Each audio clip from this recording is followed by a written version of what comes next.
Ano po yung pinakamadalas niyong makitang cancer sa mga bata? ALL yun. ALL stands for acute lymphocytic leukemia. So it's actually a type of blood cancer. Pinaka-highest talaga na kind of cancer. Tricky din po kasi in children, yung symptom na akala mo parang nagpasa lang or a fever lang yan, simpleng fever lang yan. And can be mimicked by other more benign conditions like infections. Ano na pala siya?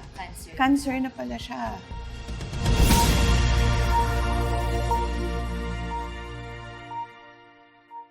Magandang araw mga ka-PhilHealth and welcome again to In Good Health, the PhilHealth Podcast.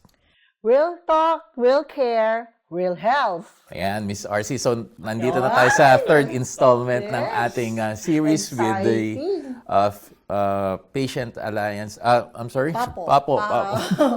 Philippine Alliance of Patient Organization.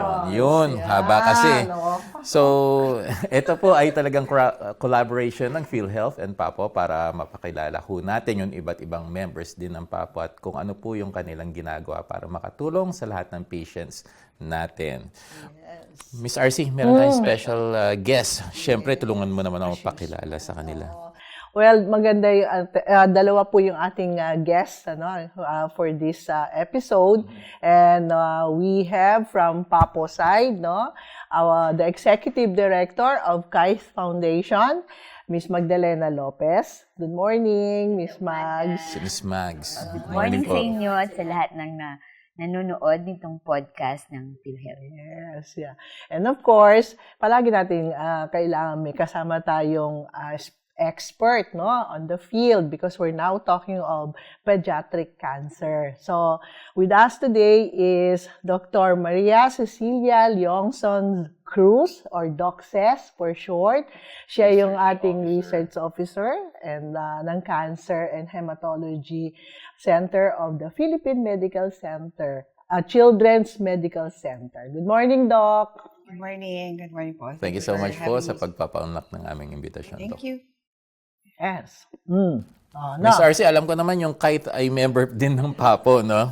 So, pero gusto ko malaman kung ano pa rin talaga yung ginagawa nila. Yes. So, Miss Mags, tell us more about KAIT So, yung KAIT Foundation, JJ, ay tinatag noong 1992, no? So, since 1992, we've been helping children with cancer and other chronic illnesses na magkaroon sila ng magandang experience while undergoing treatment and in the hospital. So, yun yung aming advokasya, and we hope to be of help in terms of providing psychosocial support and also links to other resources. So, mahalaga ito, just ang link namin to other resources. Kasama, syempre, yung PhilHealth. So, Tama naman po. So, in your experience, ano po yung pinakamadalas niyong makitang cancer sa mga bata?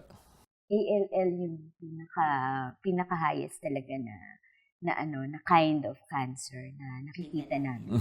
Si Miss RC, dating taga PhilHealth to, so alam niya yung package namin para So, maganda yung package for AL. I think yun yung But that's just one of the children's Only one. benefit packages that Yes. na meron ng PhilHealth. Oo. Diba? Miss Mags, saan nag-ooperate ang KAIT within the Philippines? So, isang major partner nga namin yung kila Dr. Ces sa PCMC. Matagal na rin kami doon. But we also have our child life services sa National Children's Hospital, sa Quirino Memorial, and saan pa ba? Sa Tarlac, sa Philippine Orthopedic Center dito sa Manila din. And then, sa Cebu, meron din kami. Sa Perpetual Soccer Hospital. So, malawak talaga, Miss RC, ang presence ng KAIT Marami Foundation nationwide. Wala pa ba kayo sa Davao or sa Mindanao? Meron kaming mga tinatawag na partner hospitals na hindi kami directly yung may staff. Pero humingi sila at nabigyan namin ng training on child life services. So, kung gusto kasi namin dumami kami, kasi mahirap na kami lang. So, we also want other hospitals to have a child focus, na services na kagaya ng ginagawa ng KAIT. So, recently, we had a training with Cotabato Medical Center, Regional Center. So yun, so maano naman, so maganda yung partnership. We've been, aside from the training, so ongoing yung pag-mentor sa kanila to ensure na mai-integrate na talaga yung child life services sa mga hospital. Napaka-busy ng Kite. Oo. Yun na, And it's nice kasi to know that Yeah. Kite is available around the Philippines. I mean, you have in Luzon, you have, of course, in the NCR, and then you also have it in Visayas, kahit sa Cebu lang siya, may representation na. And of course, siyempre sa Davao, sa Mindanao, no? Cotabato, no? This time. in a hospital setting naman po, Doc Ces, ano po yung nakikita nyo and what kind of help can you afford these cancer patients po, lalo na po yung mga bata sa PCMC po? So going back kanina nga po, yung ALL kasi baka hindi naman din alam ng iba. ALL stands for acute lymphocytic leukemia. So it's actually a type of blood cancer. Siya yung pinaka-common na nakikita namin sa mga bata. But of course, lahat ng organs, no, posible rin talaga siyang magka-cancer. So brain, no, pangalawa sa mga blood cancers, brain tumors, yung very common din yan sa mga bata. And then yung cancer sa mata, sa kidney. Actually, talagang pag inisip mo, lahat ng organs, pwede po talagang maapektuhan din ng cancer. And then in terms of services naman, ang Philippine Children's Medical Center po kasi is considered an advanced cancer care facility. So designated po yan ng Department of Health. And we are also designated as an referral center for children with blood diseases and cancer. So ibig po sabihin yan, we provide tertiary care po talaga. So even the most complicated cases po of cancer and blood diseases in children, kayang i-manage po sa PCMC kasi we have the full complement. So kasi kailangan natin ng mga other services po, other subspecialties in pediatrics. So, lahat po, from neuro to nephro, mga ganyan po. So, pati pediatric ICU, kaya, kumbaga po, talagang even the, as I said, most complicated cases po, kayang matugunan yung pangangailangan nila. That's very good to hear po kasi Yeah. talaga namang the Philippines is striving forward na talaga para suportahan yung ating mga kabataan, no? And of course, we all know. maganda ang PCMC kasi specialization niya is on children's And health. basically, they're preserving the future of our Yeah. country talaga sa pag-aalaga nga sa mga batang may cancer, lalo na po. Speaking of claiming benefits with PhilHealth, what are the experience so far sa baba sa PCMC, Doc? Siyempre hindi perfect, no? So, meron talagang, but kanina we were talking about yung kailangan pinapag-usapan, no? Very open ang PhilHealth actually to discussing why may mga claims po na hindi nabibigay, even also with our experience with Z benefit package, no? Specifically for ALL. Of course, PCMC po kasi yung nag-serve as a coordinating hospital when the package was being developed, and one of the first contracting hospitals po na nag-provide din ng Z-benefit package. So, meron din talaga, hindi naman tayo 100% kasi meron din po talagang nakakalusot dun sa tinatawag natin na mga guidelines or mga specifications po ng package. So, but in general po, maganda yung aming enrollment for PhilHealth. I was just updated this morning na from the time it was started, we have about 430 patients already na naka-avail po nung package sa PCMC. Yeah, Doc, kasi how long, I know Z-Ben is medyo mahaba ang package na yan, no? Hindi siya katulad ng mga one-time, big-time na sakit, no? So, how long po ang treatment protocol under the Z-Ben? Yung pinaprovide kasi po ng Z-benefit is the entire treatment. So, it's not just parang limited to the chemotherapy, but lahat po talaga, kasama ang blood transfusions, for example, kasama ang diagnostics, kasama ang laboratory, no? Even the room and board. So, talaga pong, kumbaga parang pag naipasok ka sa Z-Benefit, wala ka na talagang iisipin na nagagastusin, which to us is very important na policy na ginawa din ng PhilHealth kasi nga po, yung diagnosis pa lang mismo ng cancer, it's very devastating. So, plus, pag-iisipin mo pa, saan ako kukuha nung ipangtutustos dun sa gamutan. And that's also not just the cost na nai-incur ng mga pamilya kasi yung transportation, na of course, hindi naman na natin ma-provide. So, nandiyan naman ang DSWD para po mag-provide ng other other na gagastusin. So, 3 years kanina, no? 3 years po the whole treatment po kasi between 2.5 to 3 years po ang gamutan ng isang batang may ELL. So, during those time, yun yung, pabalik-balik ba siya? It doesn't necessarily mean na for 2 to 3 years, nakakonfine na pabalik-balik. So, I think, dyan naman pumapasok ang KAIS. Dahil KAIS is also operating in the hospital. So, on those 2 to 3 years na yon, ano naman po yung ibinibigay ng KAIS sa mga pasyente po natin na nasa PCMC?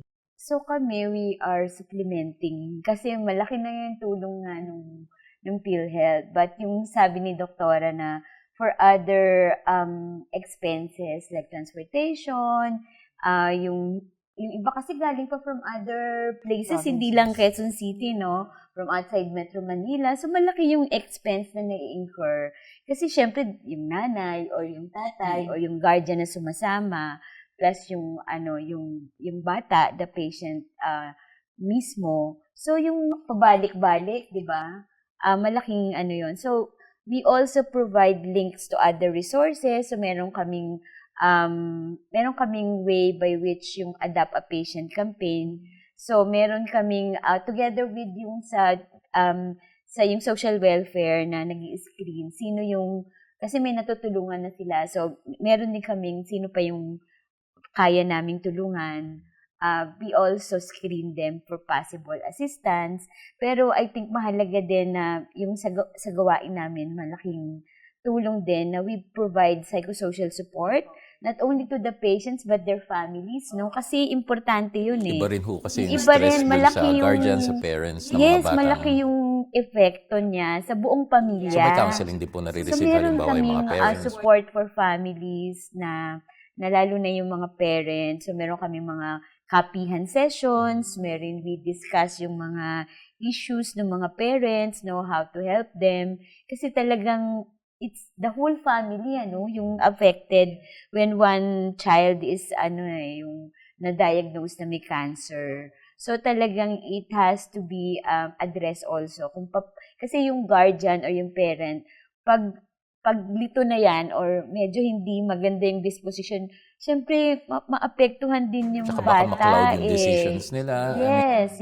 So kailangan talaga we look at it more holistically. Paano din matutulungan yung mga parents? Mental health na, no? Opo. May effect Papasok na na rin sa dun, Miss mental RC. health, no? Oo. Di ba? So yun. So malaking tulong talaga yung mga donors namin na nag-support sa KAIT. And so to ensure na merong kasi we want sana yung para makatulong kami sa medical side, yung emotional component, yung mga bata yung resistance, no? Yung pag nakikita mo talaga yung mga bata na parang while they are being treated, you really need to have some distraction like play, which is their language, no? Para yung pag-association nila with the hospital, hindi naman traumatic, di ba? Na parang pag nagpupunta sila, I'm here to be healed, no? So parang It's a second home para It's a second home na parang, okay, sige, okay ako, hindi yung parang yung may mai-instill na takot at trauma. So I hope to what we are doing, nakatulong kami to make the hospital a place, a happier place for them to get healed. meron akong mga, may mga activity sila, yung mga drawing contest, parang may mga artwork sila. That's great. Na, Opo. pinibenta pa ata yun.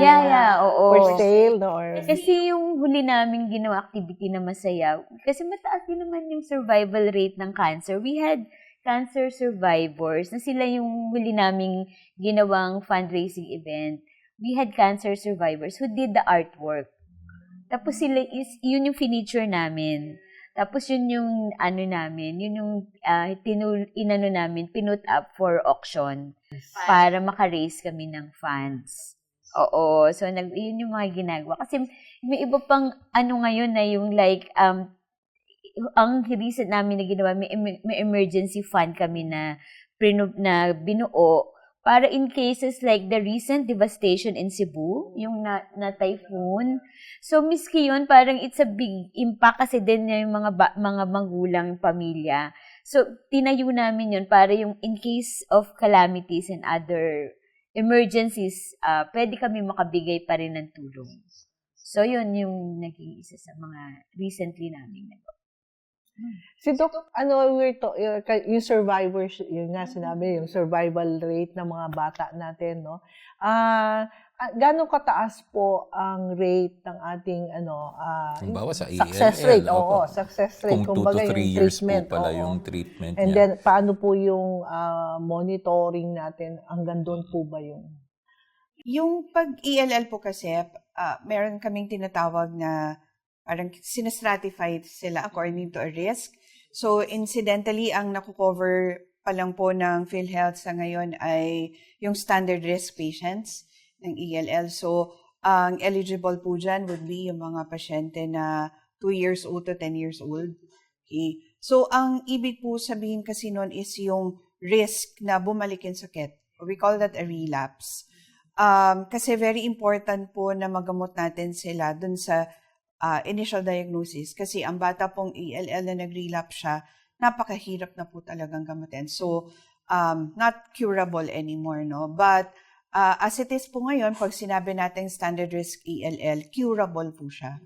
And sa PCMC po ang aming survival rate, no, for standard risk ELL is in the 70s. So, ibig sabihin yan, 7 out of 10 no, ng mga bata na nadadiagnose with standard risk ALL, makakasurvive po sila. Kahit po pagdaanan nila yung 3 taon. Pero necessary po yun. Hindi pwedeng i-cut short na, diba po? Kasi minsan, kaya very important yung information po and yung kahit talaga yung tumutulong sa amin. Incidentally, we held several parang Facebook, parang talks or parang meetings with the parents. So, sponsored po yan ng KAIF. Para talagang mas i-deepen yung kanilang information na hindi dapat sasala sa treatment, sa schedule, wag made-delay. Kaya importante yung pagsuporta nila o yung transportation, yung kanilang pagkain while they're in the hospital. Tuloy. Kay Miss Mags, tanong ko lang po, napag-usapan naman huna natin yung survival rate. So 7 out of 10, that's a pretty good number.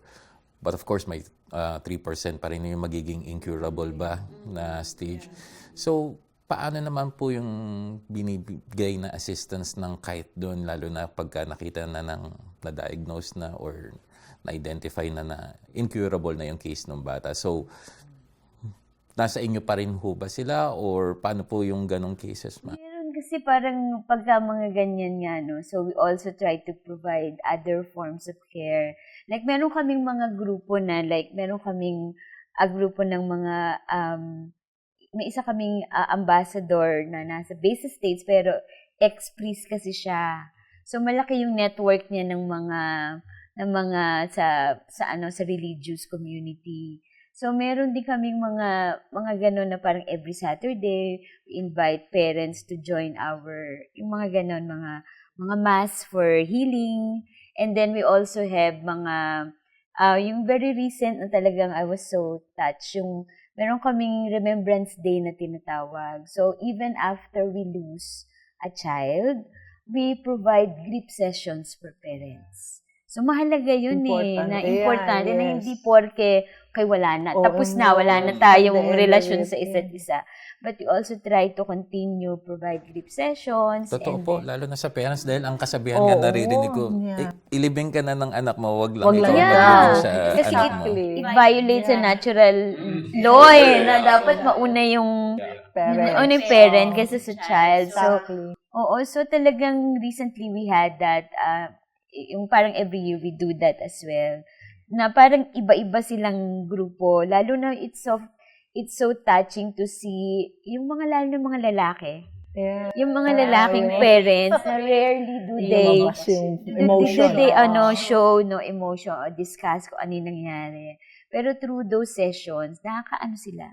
They're able to finally share their story and mailabas man lang yung kung ano yung pinagdaanan. I think that's important to really go through that and makabigay pa rin ng support. Kasi nga yun, di natin maiwasan, meron talagang somebody. And it helps naman kasi talaga yung sa depression, no? Lalo na yung grief, when the person is under yung grieving, no?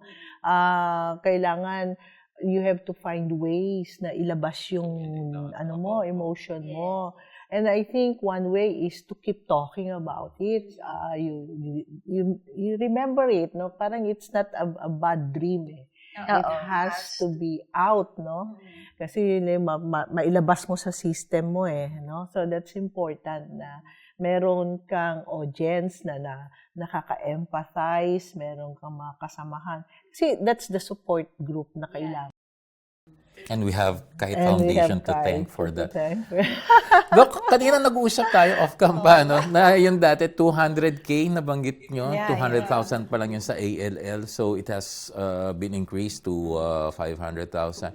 So I understand in your own capacities din ni Miss Mags, no? Talagang nakikipagtulungan kayo, coordinate with PhilHealth closely para sa paggawa ng mga policies din, pag-improve ng ating mga benefits. So kumusta ho talaga ba yung mga ganyang activities nyo with PhilHealth? Napapakinggan ba kayo? Katulad kanina, Na-accommodate ba kayo?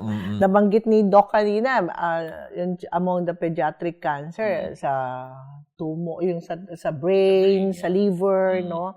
Ano po yung status ngayon? Meron bang benefit package ang PhilHealth that's being developed towards those, Yes, I think, opo, yun po yung, kumbaga, yun naman yung lagi nating ginagawa. So, on our end po, gumagawa din kami ng mga clinical practice guidelines. Kasi yan yung parang basihan din ng PhilHealth to really develop a package para po standardize din po yung treatment across the country, hindi nag-iiba-iba. So, going back to the package po, talagang I would say na develop yung some form of friendship talaga with PhilHealth over the years. Especially yung benefits team po, talaga yung special benefits team. Kasi gusto talaga nilang makatulong and gusto nilang ma-develop yung package in such a way na magiging malaki po talaga yung impact.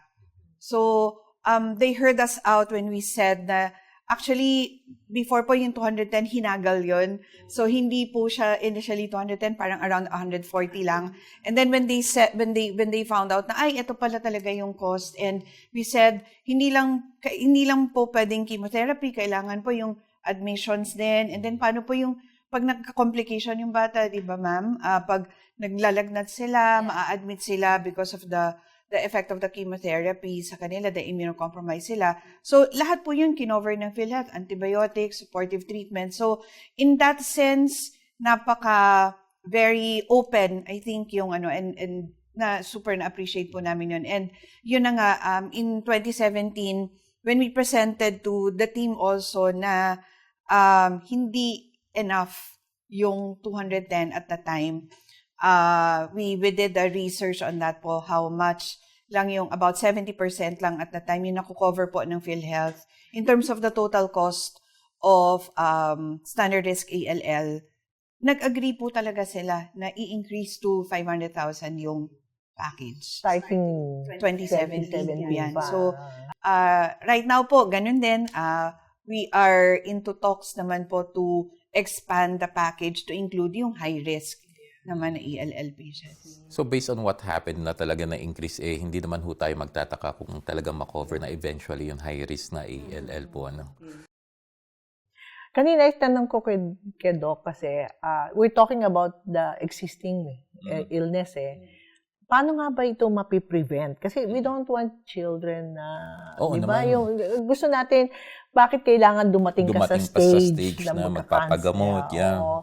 So, like, these are children 2 to 10 years old, So, napaka-bata para magkaroon ng cancer. So, how can we possibly inform the public or mothers, mga mothers na to take care of the children? Paano posibleng mabawasan yung chances na magkaroon ng sakit na cancer, pediatric cancer?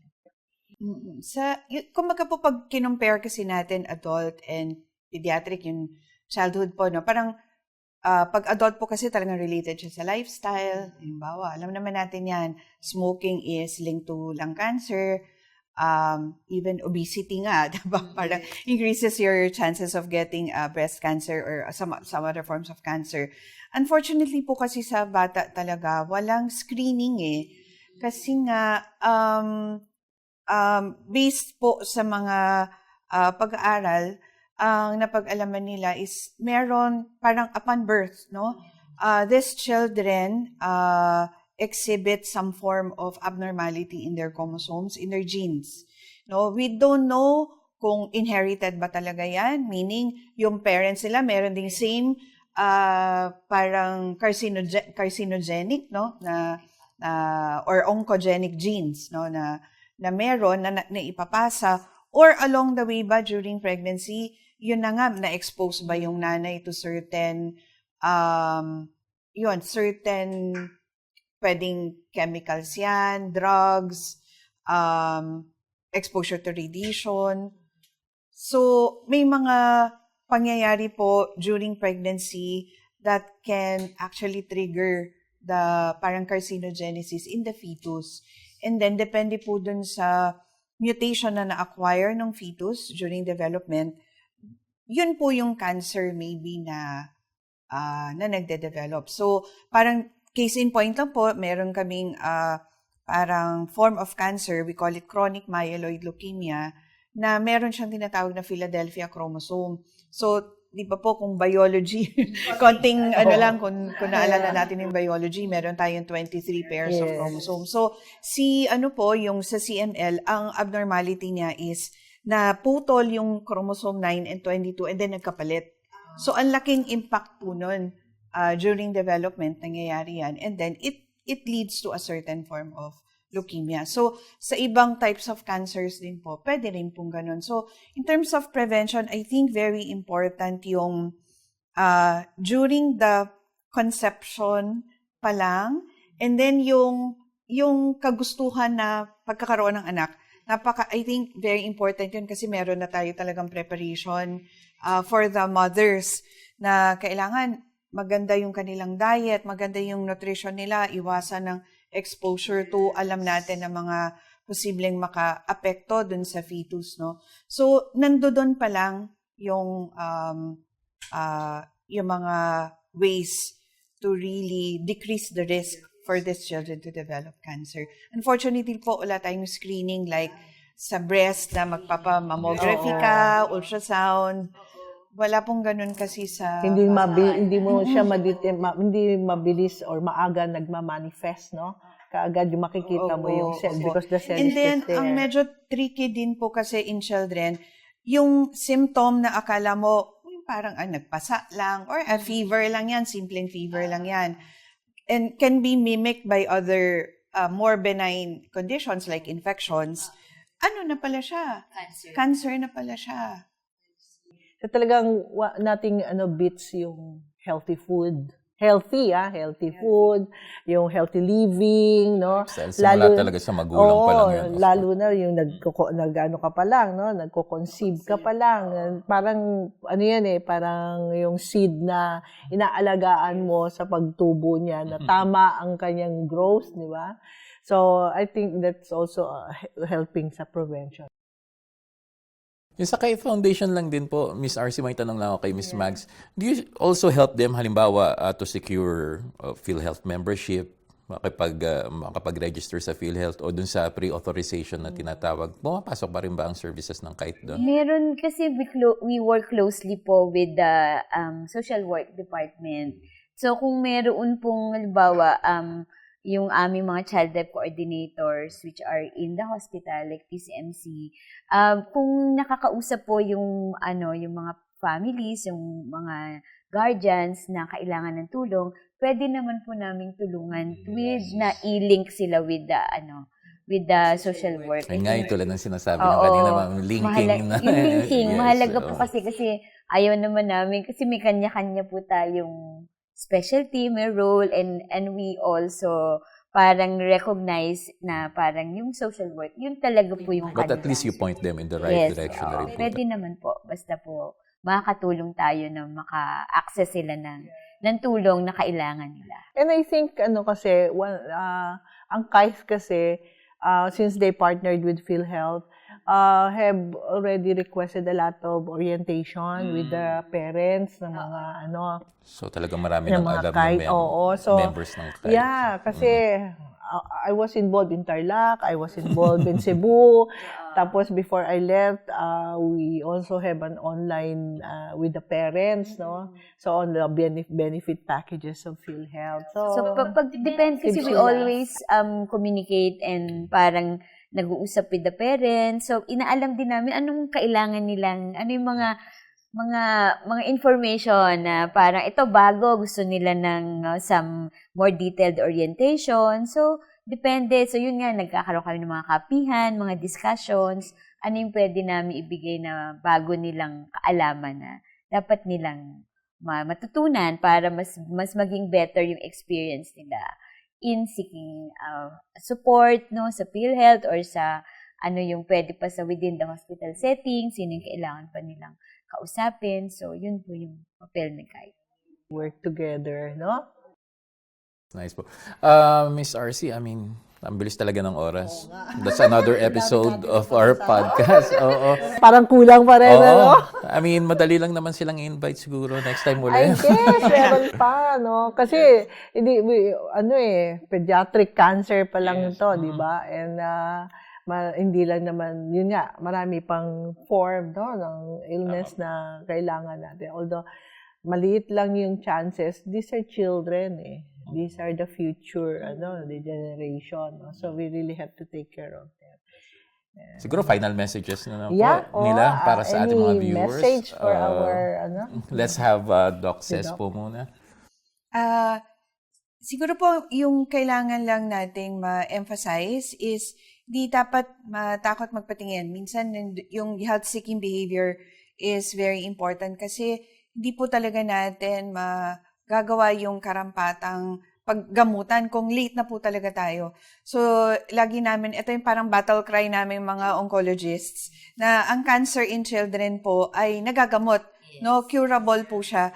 Basta ma-diagnose po natin siya ng maaga, mabigyan po natin kaagad ng gamutan. And yun na nga po, no, sa NCR, nandyan naman po ang Philippine Children's Medical Center. We cater to all types of blood diseases and cancer po in children.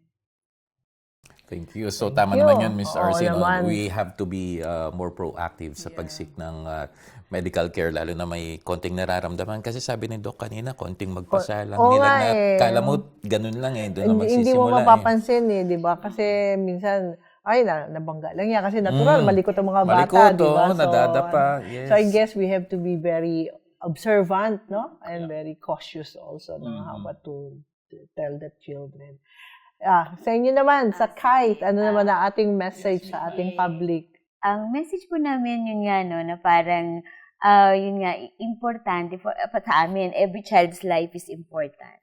So, yung the quality of care na kailangan po ng mga bata, we ensure na kami ay kasama nung healthcare system, no? So, it takes a village, di ba, Doc, na parang to really ensure na makakakuha ng support, na financial, psychosocial, emotional, no, na pwede nating ibigay to ensure na yung bata will have the best chances in the world to survive, no, cancer, and yun nga, to have a productive life. Kasi yun yung nag-experience namin talaga, na we can have survivors na yun nga, sa Kite, we have 2 cancer survivors who are now staff, and we have Kite volunteers na mga cancer survivors. So we are really happy to be part of itong process na we can ensure na, sabi nyo nga, kinabukasan natin yung mga bata, and we hope to be a part of that healing journey with the children. Napakaganda naman po talaga Ganda ng ng mission message. ng Kite Foundation. So, Miss RC, Yes, natapos na naman natapos na naman tayo. So, we're actually happy na nakita na naman natin yung another face, no, ng ating mga patient. This time from the perspective naman ng mga children, bata. mga parents and the children. So, paano once na? again, mga ka-PhilHealth, thank you so much. This has been JJ at salamat po muli sa Yes. inyong pagsubaybay sa In Good Health, the PhilHealth Podcast. Real talk, real care, real health. Yeah.